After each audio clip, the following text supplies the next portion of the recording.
യേശുവിൽ പ്രിയപ്പെട്ട സഹോദരങ്ങളെ, ഇതൊരു വോയിസ് മെസ്സേജാണ്. സാധ്യമാവുമെങ്കിൽ എല്ലാവരും ഒന്ന് കേൾക്കുന്നത് നല്ലതായിരിക്കും എന്ന് ആത്മാവിൽ എനിക്ക് തോന്നുന്നു. വിശുദ്ധ മത്തായിയുടെ സുവിശേഷം അതിൻ്റെ 8-ാം അധ്യായം 1 മുതൽ 4 വരെയുള്ള വാക്യങ്ങളിൽ നിന്നാണ് നമ്മൾ ഇന്ന് ഈ ചിന്ത ധ്യാനിച്ചെടുക്കുന്നത്. വചനത്തിൽ നമ്മൾ ഇപ്രകാരം വായിക്കുന്നു: യേശു മലയിൽ നിന്ന് ഇറങ്ങി വന്നപ്പോൾ വലിയ ജനക്കൂട്ടം അവനെ അനുഗമിച്ചു. അപ്പോൾ ഒരു കുഷ്ഠരോഗി അടുത്തു വന്ന് താണു വണങ്ങി പറഞ്ഞു, കർത്താവേ, അങ്ങയ്ക്കു മനസ്സുണ്ടെങ്കിൽ എന്നെ ശുദ്ധനാക്കാൻ കഴിയും. യേശു കൈനീട്ടി അവനെ സ്പർശിച്ചുകൊണ്ട് അരുളി ചെയ്തു, എനിക്കു മനസ്സുണ്ട്, നിനക്ക് ശുദ്ധി വരട്ടെ. തൽക്ഷണം കുഷ്ഠം മാറി അവൻ ശുദ്ധി വന്നു. ഹല്ലേലൂയ.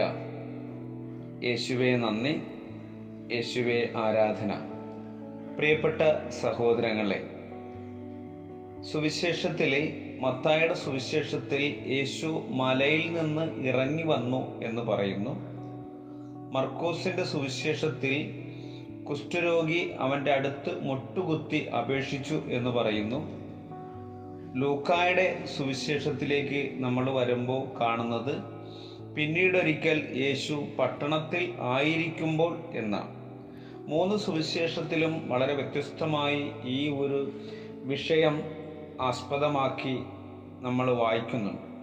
എന്നാൽ ഏറെ എന്നെ സ്വാധീനിച്ച ഒരു കാര്യം, യേശു മലയിൽ നിന്ന് ഇറങ്ങി വരുമ്പോൾ, ഉന്നതങ്ങളിൽ നിന്ന് ഇറങ്ങി വരുന്ന ഒരു ദൈവത്തിൻ്റെ മുമ്പിൽ ഒരു കുഷ്ഠരോഗി വന്നിട്ട് തന്നെ എളിമപ്പെടുത്തി സാഷ്ടാംഗം വീണ് പ്രണമിച്ചുകൊണ്ട് പറയുകയാണ്, അങ്ങയ്ക്കു മനസ്സുണ്ടെങ്കിൽ എന്നെ ശുദ്ധനാക്കാൻ സാധിക്കും.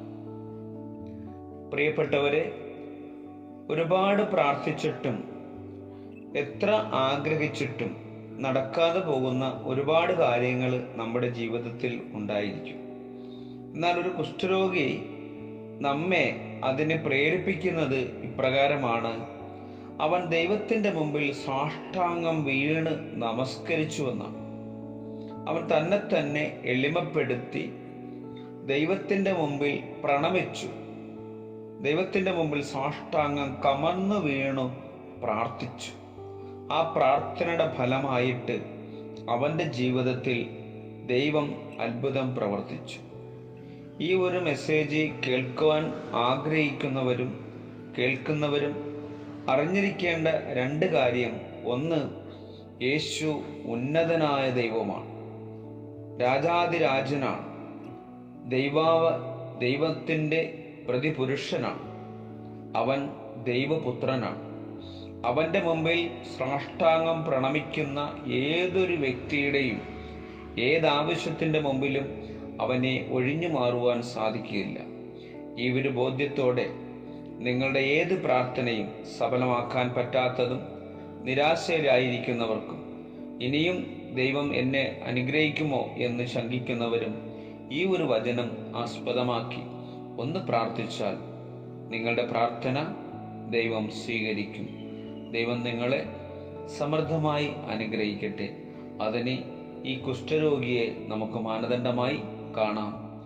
ഹല്ലേലൂയ.